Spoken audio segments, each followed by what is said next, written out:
Fan build vlog number 12. Installing an exterior USB charging port. This is the Rock Charge Pro by Scanstrut. It's a fast charging port featuring a USB-A and USB-C charging port. It's waterproof even while in use. I first decided where to position it. I chose the rear of the passenger side, making sure it wasn't obstructed by the sliding door when open, also checking the back side was accessible for wiring up.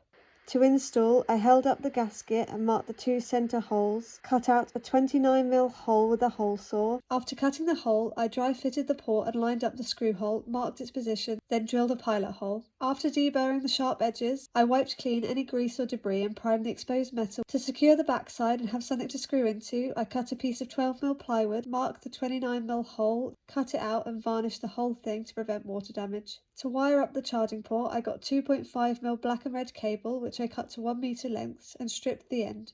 Then attached and crimped on spade connectors ready to be connected to the back of the port. I then cased the wires in conduit to protect them from the sharp metal inside the walls. Next, I adhered the wood to the back side of the hole, poked through the cables first, fit the gasket in place and then the port.